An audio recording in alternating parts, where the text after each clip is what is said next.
Hello everyone, and you're watching Bitcoin Bubble news channel. Ethereum price went up a little today, but it is still below the positive bearish pivot line.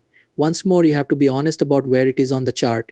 It has had a nice little bounce, but I already said yesterday that it's still not quite as strong as the SP and the Nasdaq.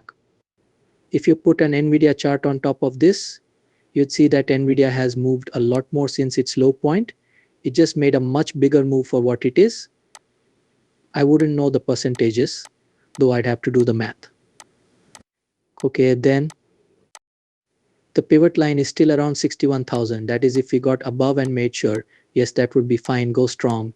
That's the very bullish view. At least until then, I'm still not sure about Bitcoin rolling back over if the stock market starts coming back in. Bitcoin bubble stands out because it is clear and easy to understand. There's no limit to who can join, no matter how much they know about crypto or how new they are to it. Guess who is watching us now? Robert Kiyosaki is the author of the best-selling book Rich Dad Poor Dad. We'd also like to use this chance to thank everyone who put their trust in us. The best part is that it's free and we read all of them. If you sign up now, you'll get all the new information for free. Stay ahead of the trends instead of just following them. Today, sign up for Bitcoin Bubble and enjoy the new edge. Let's talk about these things and more in this film. Let's look at the charts and facts for today. That's 271 points more than the previous day. The Nasdaq went up 177. Today, NVIDIA is once again in the lead. Towards the end of the day, it started to fall a bit, giving back some of those gains, but for the most part, it was the leader in tech across the board. The heat map shows that it's up 2.29%. That was a great day, and so was most of the other mega cap gear. There was a 0.75% increase in the SP 500, which is about 41 points. Today, oil prices went up a lot. It bounced a little yesterday, picked up a little more speed today, and bounced well. I'm still trying to quickly get back to the crime scene. Then gold. Guys, today is a big bounce. Again, I think the market and buyers can smell that interest rates are going to be lowered soon. That only makes gold's rise even bigger. Gold is now at an all-time high. In all honesty, it's been the best performing stock for most of the year, if not the whole year. It looks like Bitcoin is picking up speed today, but it's still not as strong as the Nasdaq and SP, which have both been making big moves over the last few days. To give you an idea, the Nasdaq has gained about 6% in the last 5 business days. That is a big change for just about one trade week. Guys, let's look at the heat map again. That big cap tech can be seen over here. There's a lot of green. As you move over here, it's mostly green or gray. Gray, remember, means it's pretty much on or near the flat line, 1% up or down. Still, all in all, today was a pretty broad recovery. The markets are happy. Rate cuts are almost here, which is something that everyone has wanted for years. Now let's look at a few of these charts. I do want to talk about the SP 500 today. Take a look at the close range. When I look at this, I ask myself, man, is this computerized or is this real trading? That's what I mean, because you had this big drop at the beginning. It was yesterday morning, right? A sharp drop in prices. Look at how close the market was to that range the whole way up from then on. Yes, even here. Things have been so close that it almost looks like they are not being done by humans. Who knows, maybe AI is taking over, but in the end it is what it is. That's what I always tell people. Price movement tells you the truth, no matter what it is, robots, anything. That's where the markets are now. Things are the way they are. Okay, again, the rally stayed very, very tight. It looks like we might be slowing a bit up here with maybe a small rounded top. But I don't think there will be a big sell-off until at least next Wednesday. Since it's Friday, I think there might be some profit taking tomorrow.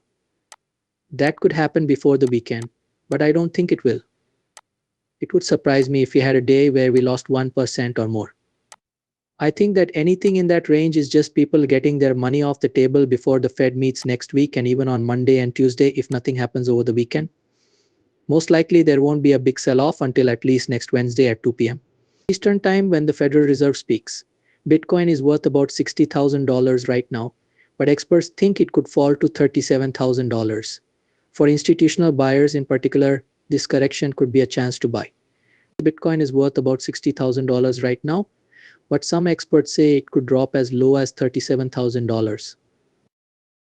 The co-founder of Glassnode thinks this could be a good time to buy, especially for institutional investors who want to add to their shares at a discount. Big buyers are likely to step in if Bitcoin falls to these levels, setting the stage for another rally. When prices fall to key support levels in the past, more people have bought. Even though Bitcoin has been very volatile lately, it is still trading above important technical levels such as the 50-day and 100-day exponential moving averages. This suggests that a bigger drop may not be coming soon. People often see price drops in Bitcoin as chances to buy more. In the past, price drops have led to sharp rises once key levels attracted enough bidders. A drop to $37,000 might be scary, but in the long run, it could be a strong level of support and start another rising cycle for Bitcoin. I was short over here, made up for it around here, and then went a little lower. It's now bouncing, and I want to reshort at the crime scene around 72 or 73. I will let you know if it goes back there, and should I take a stand. Of course, I'll let you guys know. Today it was natural gas that was interesting. For those of you who were in the game plan this morning, I talked about how we confirmed that it went above this trend line. What did that mean? It meant that there was a good chance that the price would go up into this range.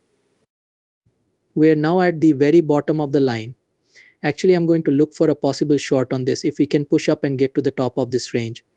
That's about 263, 262, which is a small short because, well, they call it the widowmaker for a reason. In general, it's very unpredictable. We don't go in heavy when we do natural gas. At least that's not how I do it. I start to nibble a little here so that I'm ready in case it pops even more to add to that position and move. But this is about the idea that you have a M pattern, right? I'm glad we made it back to the middle of the M. It's called the AA, and that's where the next drop to the downside usually starts in TEA. I'm not sure if I will jump in on the chart because the price is not quite high enough.